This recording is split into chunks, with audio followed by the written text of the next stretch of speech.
I want to take today to have a conversation or give you my perspective on the Stack Overflow's developer survey that came out yesterday for 2018. Yesterday I had several Twitter conversations. One was with two of the data scientists that participated in creating the instrument, the survey instrument, collecting the data, analyzing the data, and disseminating the data. And then I had some other conversations with people who had concerns about the data, because I also had some concerns. And so I just want to talk. I took some screenshots of some things that I thought were, just things I wanted to talk about and bring some light to, and then wrap these ideas together, and how we move forward in tech. So I'm gonna read you the screenshots that I did, and then I'm gonna talk about the conversations that I had, and then I'm gonna put it into context. So when you look at the survey, it says years of professional experience. The majority of people have between 0 and 5 years of experience. So that is one thing to look at. And the numbers really start getting down when you're looking at people at 12 years or more. So it's, as we know, this is a young, the people who responded to this, and I'll talk about that as well. This is the people who responded to this survey are very new in their careers. So years since learning the code. This is also very, again, the largest number is within, so 24.8% plus 11.4%, 24.8% were 3 to 5, and 11.4% were 0 to 2. And so the largest majority of all respondents have learned to code between 0 and 5 years. So again, very new, very new to profession, very new to coding. All right.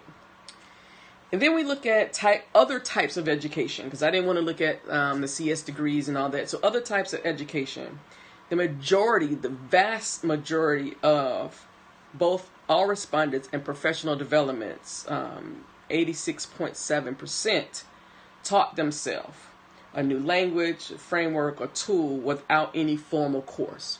So I'm bringing that up because, as we know, this is a industry, a profession where you have to always be open to learning, taking up a challenging language, testing something. So it's a part of the culture. And I'm going to switch out my glasses because I do realize that these are very reflective. So that's it. So the majority of people have real relevant experience in being self-taught. And then we look at the gender. And again, this is pretty telling. Of the respondents, 92.7% were male, 6.8% were female, non-binary, genderqueer, or gender non-conforming, less than 1%, as well as transgender, less than 1%. I bring that up because it's been brought to my attention that there are people in the transgender community that don't agree with how these terms are defined. So I just bring that up. But vast majority are men. And the vast majority, when you look at race and ethnicity, are white or of European descent. So 74.2%. The next Number 2 is South Asian at 11.5. So there's this misnomer that there are so many Asians and Indians. So Eastern Asia is 1.5. According to this, there are more Hispanics than Indians from India. And so there are a lot of misunderstandings. Because I know there are tons of people in the lay community, people who are not in programming, think it's full of Asians and Indians. And in fact, it's, as we've said, it's full of white men. So, and again, the largest age group is between 25 and 34. But you still have the next largest is between 18 and 24. So so I'm saying this to say, the largest group of professionals have 5 years of experience or less. The largest group of people who've learned to code have 5 years of experience or less. They're white men, and they are 34 years of age, between 18 and 34 years of age. So that's the biggest group we have responding to this survey. And I'm going to keep saying that because there's some things that I want to talk about that are telling about what's missing and who's missing in this survey. So when we talk about kinship, competition, and self-evaluation, I thought it was very interesting that it says 3.6% feel a sense of kinship and connection with other developers. So when they looked at it, they said overall 70% of developers agree or strongly agree that they feel a sense of connection with other developers. Again, this goes back to what I'm going to talk about, the voices and the perspectives that are missing in this survey. So we can get upset. We can be outraged. And I believe in outrage is equals to reactivity, but strategy is equal to proactive. So for me, I can get frustrated by these numbers, but I would rather look at them and figure out a strategy for improvement. So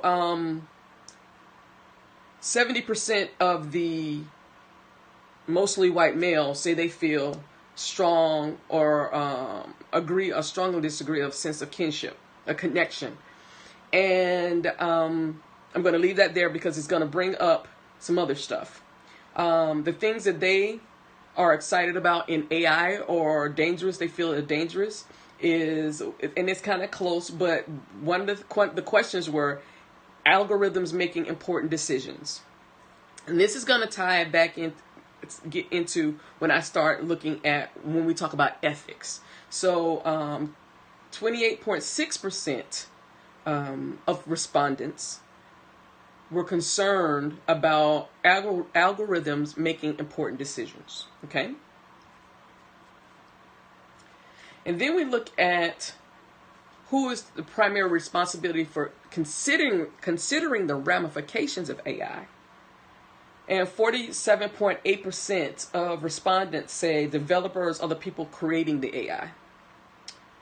And second was 27.9%, the government and other regulatory bodies.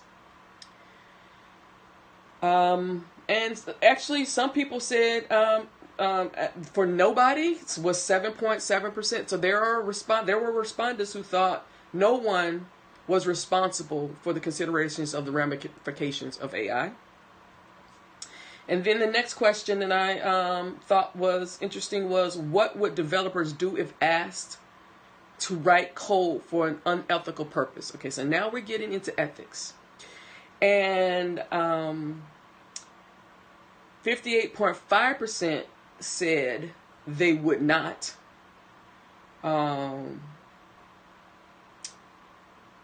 36.6% said it depends on what it is. So again, the question is, what would developers do if asked if to write code for an unethical purpose? So 58.5% said they would not. 36.6% said it depends, and 4.8% said yeah, they do it. And then how would developers report unethical problems with code? 48.6% said depends on what it is. Not how, excuse me. Yeah, how would developers? So this is where we're getting into these gray areas. Particularly when let's go back to the majority of respondents to this survey are young, white males with less than 5 years of experience in the industry. So, and they're not breaking down which of those in that group answered these questions, but 48.6% said it depends.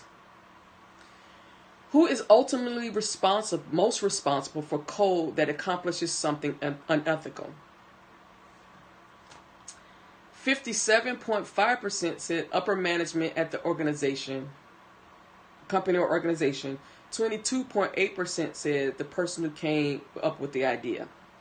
And 19.7% said the developer who wrote it. So I'm going to go back because we have I see some misalignments. So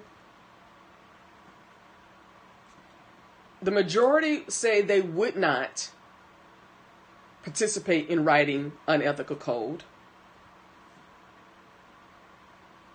The majority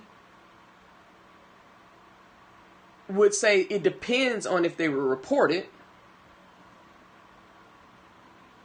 And the majority says it's upper management's and the company's responsibility.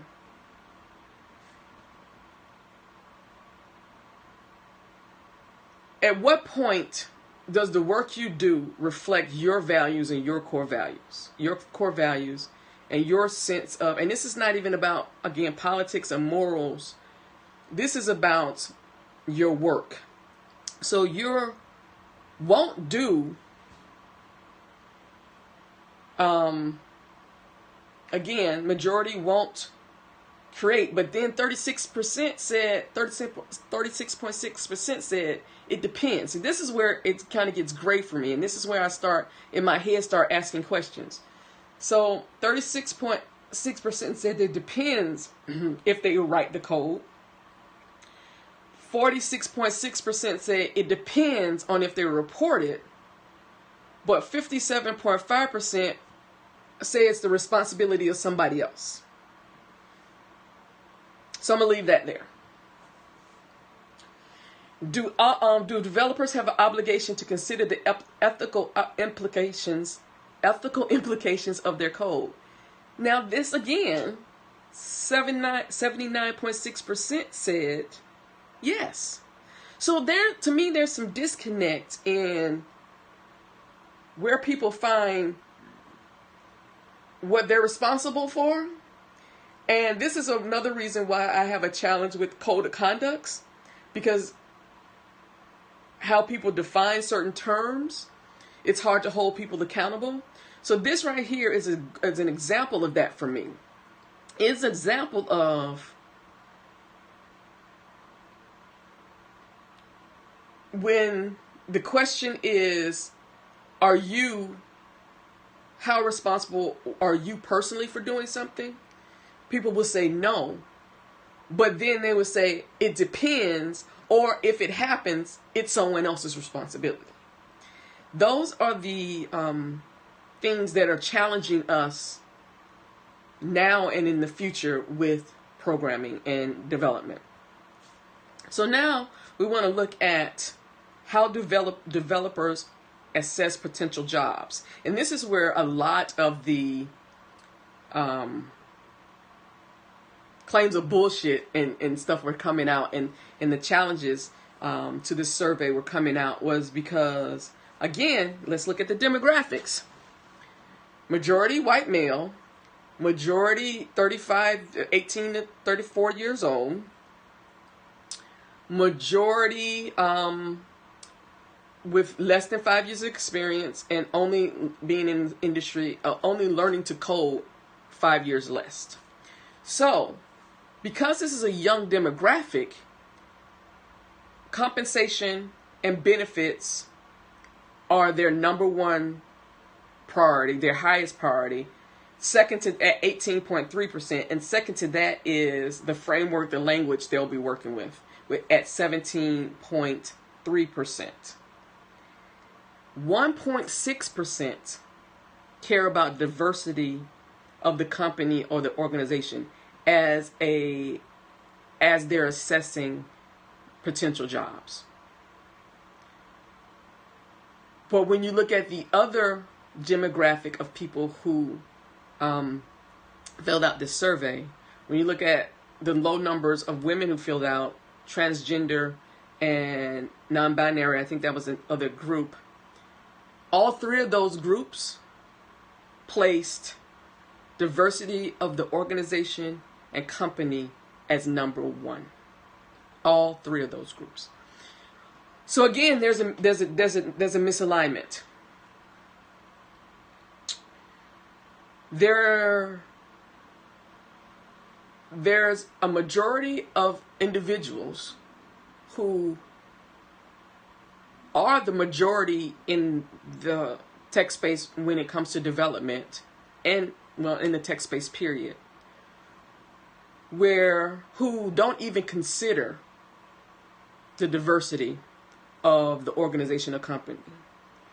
And yet we're trying to encourage people from underrepresented and marginalized communities to come into the industry, and that's their first priority. There's a misalignment. Particularly when most of these companies are run, managed, guided by white males in this age range. And then we question why members of underrepresented and marginalized communities are not being successful in tech. And then I want to further define the only group that's making gains in this space are white women who are underrepresented. Very few white women are marginalized. They are marginalized if they're in situations or find themselves also identifying as transgender, LGBTQ, having a disability of some sort. Those things will also are where white women can also be identified as marginalized. But most white women are underrepresented, and they're making gains because they are also benefiting from a system that is run by white young men and privilege. So we can't continue to say why they're not staying when the data is showing that they're not staying because they can't find environments that meet their number one goal, which is diversity of a company or organization. If that is your number one goal and you can't find it, you're not going to stay in this industry.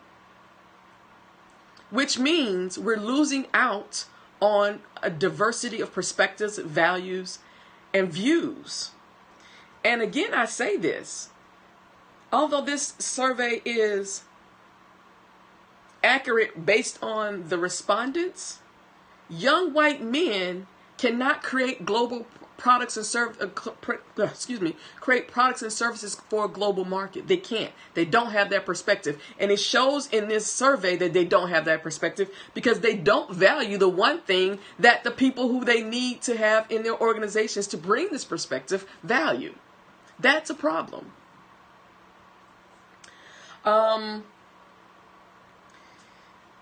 So differences in assessing jobs by gender. Men, compensation and benefits. Women, non-binary and transgender.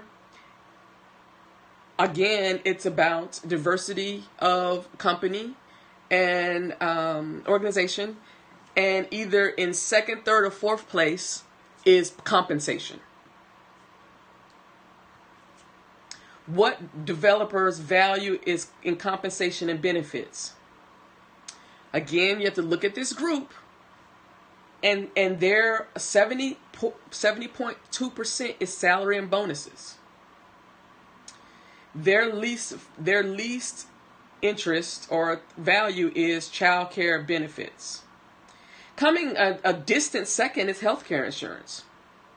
And that makes sense when you think of many underrepresented and marginalized communities, members who come in into tech, have issues of childcare, healthcare, transportation, insurance, all these other things that these young white males don't value because that's not, they're young white males. They're not thinking about, most of them aren't thinking about childcare and healthcare. They're in there to grind. They can do this stuff for 12 hours, 13, 15 hours a day. And I keep drawing the lines and drawing the parallels because my concern is, and the concern of some other people who I spoke to online is that policies and decisions are going to be made based on this survey. And if they are, you need to understand the respondents of this survey before you make brushing, sweeping decisions about your organization and the people who are in it and the products and services. So, as I said, you have four stakeholders. You have your people who want to work for you, people who want to partner with you, people who want to buy from you, and people who want to invest in you. And so, before we make sweeping decisions based on this survey, we need to understand how all of those stakeholders, how this survey and this information based on this demographic of people will affect all stakeholders. And so that's the end of the screenshots that I did. But I want to talk about one of the conversations I had yesterday with one of the data scientists for this survey. And it concerned me because her comment was the low, and they also mentioned it in the notes, in the footnotes of the survey, about the percentage of people who didn't complete the survey. And she assigned causation to the fact that the survey was too long.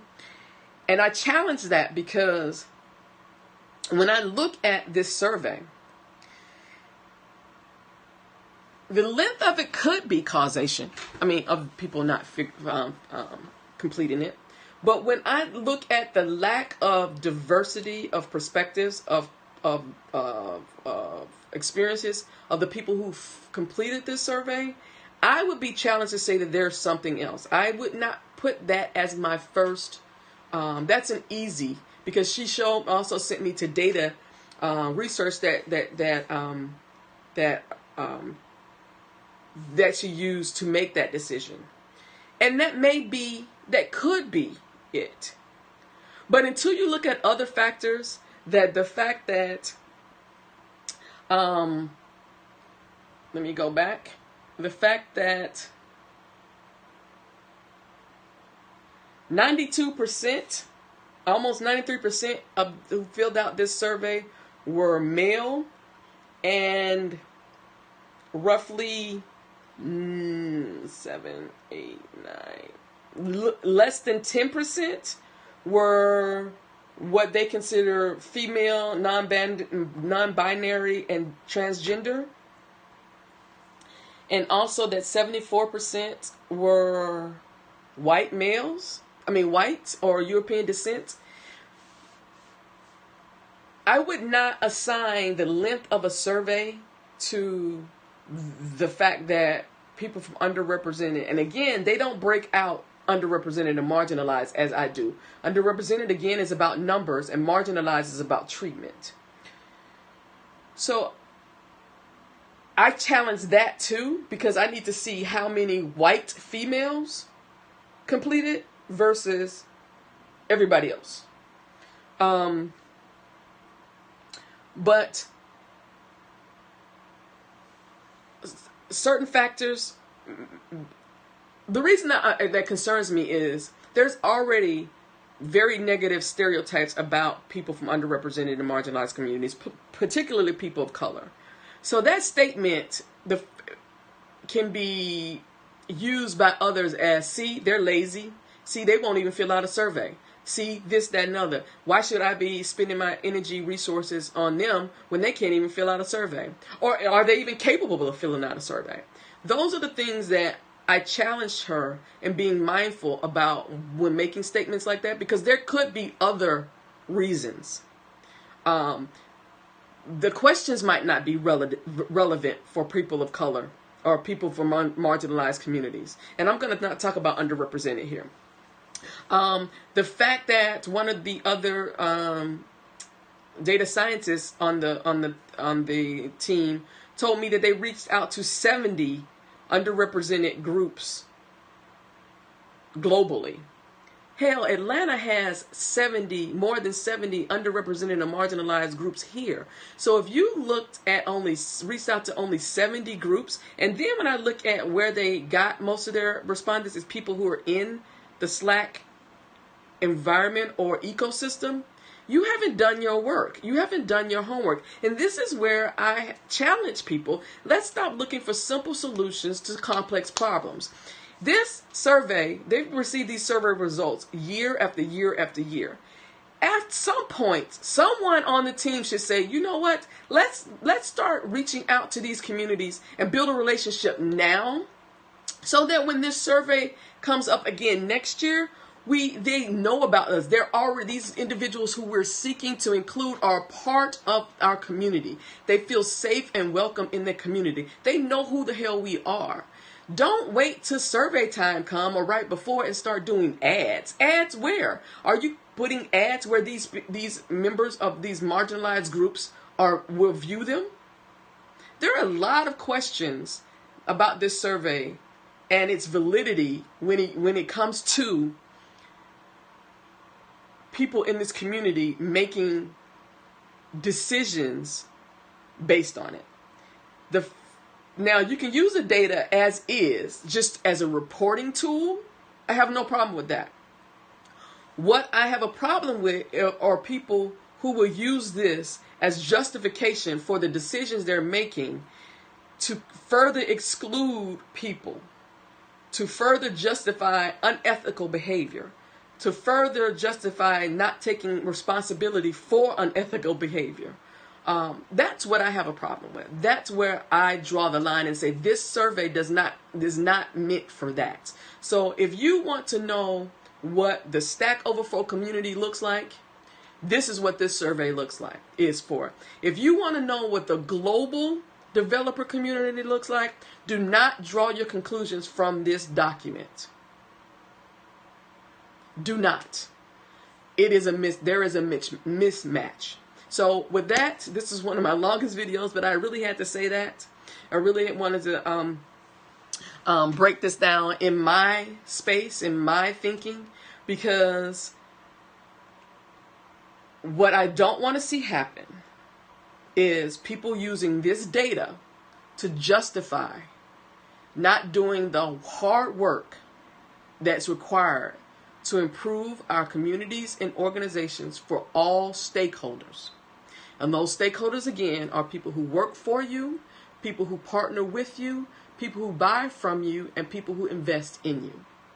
And those are the stakeholders we need to be looking at for us to build successful and profitable businesses and successful and thriving communities.